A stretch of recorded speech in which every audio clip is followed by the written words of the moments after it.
Welcome to the Proven Team Building course. We're going to be talking about how to build a team to help you expand and grow your business, specifically with Amazon, but the things that we're going to talk about really can apply to almost any business that you're working on. So I'm Melanie James. I'm going to be presenting a lot of the content, and we have Gary Baird with us, who has also built a great team and is going to be providing a lot of information for you. So let's just introduce ourselves a little bit more fully here for you. Gary, do you want to go ahead there? Sure. My wife and I started running our Amazon business through FBA in September of 2011, and I had just been moved from a position I was happy with to a position I wasn't happy with at my school, and needed something to keep me engaged. So that was it. And she's been doing it full time since then, and I will be joining her in June of this year. June 1st will be our first day going 100% full time, but not being full time kind of forced me to grow the team, which is where I started the team building process. It's funny how often challenges become some of our biggest assets in Oh, it was building our great. businesses. Yeah, it was the best part of going back to teach this year, which I wasn't planning on doing. But yeah, we currently have 7 team members who source, ship, handle returns, do our eBay sales. We're getting to the point where we're teaching them to create listings. I have somebody repricing for me now, so we're adding little tasks here and there as we go and continually growing the team as far as numbers and skill levels. And we also have 10 VAs who source for us for our daily deals list that we put out, essential daily deals. Awesome. All right, so a little bit more about me. So my husband and I really started our businesses because we wanted to work together, and we've been entrepreneurs since 2009, and we came to Amazon and eBay in 2013. So we have several things going, but Amazon and eBay are definitely, Amazon FBA specifically, are definitely our um, main businesses and income at this point. We have 8 team members total that work for us on Amazon and non-Amazon tasks. And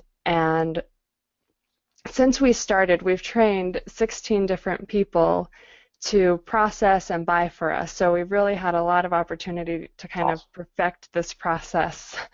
So an interesting and important part of our business was about a year ago, we were connected with a company that had 6 team members that, so their business was very seasonal. And so 6 months out of the year during the off season, they really had nothing for their people to do. But they didn't want to let them go because they needed them and they were Sure. trained, for the busy season. And so we worked out a deal with them to basically set up an Amazon business for them that we just kind of plugged in to their off season, and we went out. They're actually located in another state. So this wasn't something where we could be there holding their hand the whole time. Right. And so we went out, and in 1 week, we trained 6 people to receive, prep, list, and ship FBA inventory. So Awesome. we had about 10 hours total to work with them. And after that training, it's gone so smoothly. The first few weeks we had, 2, 3, 4 calls a day with questions. After that, it quickly went down to 1 or 2 calls a week, and everything goes in, you know, probably as good or better than our team here. So, almost no problems at all. It's been fantastic. So I know that the system that I've set up can work independent of me personally, if that makes sense. And so we're going to kind of be using that as a bit of a test case as we explain in this course how to set up a system and train people, and then we'll be given lots of different ideas of ways that that can be modified too for whatever your specific situation is. Okay, so tell me if this sounds like you and your business right now. Okay, does the thought of growing your business just exhaust you because it's going to be so much work for you personally? you don't have time to improve your business because you're so busy just maintaining it, doing just the day-to-day little tasks that have to be done. And so you pass up real opportunities because, again, you don't have the time involved to do the work. If you take a break from your business and your income are going to suffer. Your house is constantly full of products and it's causing strain on your family. And I don't know how many people I've talked to, even just at this most recent CES conference alone, where this was the major strain in their business. Did you have that too, Gary, talking to I people? was just going to say that. That was one of the biggest things that people, I coach a bunch of Jim's coaching clients, and that's a huge pain point is not having, room in the house. And, it was one of our pain points. That's why we moved out to a warehouse and built out the team, because it was, we had a wing of our house that we were going to use, a couple of rooms that we were going to use for that, and then it just kind of spread into the whole house, and it just took over our family basically. It does. You think, yay, I'm going to work from home, and unwittingly you move your business, your family into your work, Yep. Yeah, I had a 3-year-old and a 1.5-year-old, and that was the point where we decided we've got to get this out of the house because the kids they don't understand that they can't play with the toys. Right. My 1-year-old's eating tags off of things, you know. This Yeah, is we just, had the same problem, but with two pugs, and you'd have hair and stuff, and it was just not, it wasn't good. So we had to keep everything off the floor and couldn't put anything on the floor. So because of them, and exactly. the one wanted to chew everything, so we had to, if you wanted to sell anything, it had to be on tables, and it just took over every surface of our house. Right. Yep. So if it's time to get the business out of your house, let's get going on that. All right. You work more hours now than you did at your quote real job, and there's no end in sight. I think most entrepreneurs have been through this, whether it's Amazon or some other business, where suddenly, your 40-hour a week work goes to 60 and 80 hours a week, and Yeah. it's tough. Yeah. And you even see people brag about that. I see posts on Facebook, oh, I work 80 hours a week for myself so I don't have to work 40 for somebody else. Well, I'd rather work 20 for myself and let the Right. team work the rest of it Right. instead of that 40 hours. So, Yeah. if you take pride in that, that's great, but I'd rather outsource and let a team run that stuff for me. Exactly. And like I said, my husband and I have been living the entrepreneur life since 2009. And so at first it's kind of exciting and you have the energy for it, and then it really starts to take its toll. Sure. But it doesn't have to be that way is the thing. And that's what we're here to talk about. Right. Um, okay, do you live in fear that if you get sick or something happens to you, your income will be gone? I mean, with FBA, it's nice because things can keep selling as long as they're there, but nothing new's going in. And if it's all depending on you, that's a risky place to be, really. And I talk to a lot of people who are very afraid of that. Yeah, And this again, happened it to us. doesn't have to be that way. Yeah, this happened to us. My second Q4 had emergency appendectomy right in the middle of Q4, right at the beginning of December, and we probably lost $40,000-$50,000 in sales just because I was in the hospital for a week, and after that I was still recovering. And then 3 months later, during that surgery, they found out I had kidney cancer, so I had to go in for a kidney removal, and so that took me out for at least 6 weeks. Where I couldn't actually pack. I could still shop online and things like that, but I couldn't do any of the physical stuff. Fortunately, my wife at that point, we were doing it together, and she was handling all of that part. But if I had a team, we wouldn't have slowed down a bit. Right. Yeah. I know Robin Johnson had a very similar story about being in the hospital during Q4, and that's what pushed her to hand stuff over because she had to. And then Yeah, and then you don't go back. You right. realize you don't want to. That's right.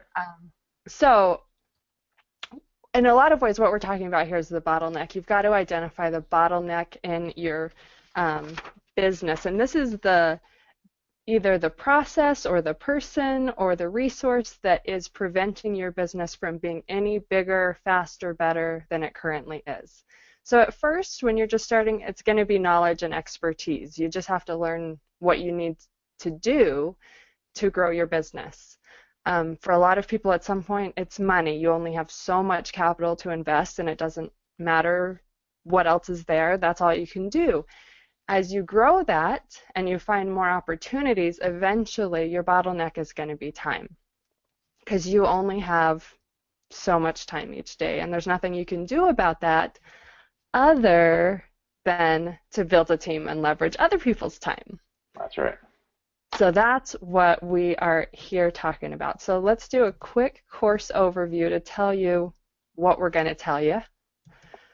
So we're going to talk about why you need a team, and we're going to address common concerns about hiring people. We're going to talk about preparing your business to hire by having a system and a process in place beforehand, and this is key to really succeeding and getting off the ground running with it. We're going to discuss the difference between employees and contract workers, compensation and job benefits, how are you going to pay them, and all of that kind of stuff. We're going to talk about how to find potential candidates, the interview process, talking to references. We're going to give you a detailed process for training inventory processors and buyers, and then talk about how to build effective communication between team members. We're going to talk about monitoring and working with your team remotely. So you don't have to be there at the office working with them every day. That's one thing I hear people say is, well, I want to work from home. I don't want to work from an office. I have an office and I work from home. My team works from the office. I go there when it's convenient and helpful for me, but I probably spend less than 2 hours a week at my office most of the time. That's awesome. Yeah, and that's where we're heading. But we're not there yet. My wife, I told her I want her to be over there a few hours a week, just to monitor things, and if there's any problems, handle it. But that's it. Right. Yep. And yeah, I back that off over time too, But you don't have to be right there all the time. We manage this other team from another state, and we've never been back after that original training. So, awesome. Yeah, you don't have to be a slave to your business. This is to free you. We're going to talk about tips for handling problems with your team. How to get buy-in from team members. How do you get that loyalty and enthusiasm that you want and hope for? Yeah, and then tips for just managing and growing that team. And then I wanted to put this on here too. Here's a few books that I recommend. EntreLeadership is a really great book by Dave Ramsey that just talks about the whole process. You've read that, haven't you, Gary? Yeah, that's a great book. It changed the way I thought about building a team. Exactly. It really is about team building, not just hiring people. And it talks about the whole process from selecting candidates, interviewing, to actually, working with and growing your business as a team. Yeah, the best part of that for me was the hiring process, because we'll talk about this later, but we had a bad experience, and if we had followed that, his process for, actually taking the time to hire people the right way, we probably wouldn't have had that issue. Yeah. And then I also put on here The E-Myth, which is a book I read early on when I was first going to hire somebody for our other business. And as I read it, I'm going to tell you, I was like looking in the mirror at all of the mistakes that I had made or was currently about to make in small business. And so I really recommend that book. And it's really good about talking about building systems in your business. Yeah. And then Good to Great is also a really good book I recently read that just talks about what it is about the great companies and then how you start building that in early on. Yep. Yeah, I've read all three of those, and they're all awesome.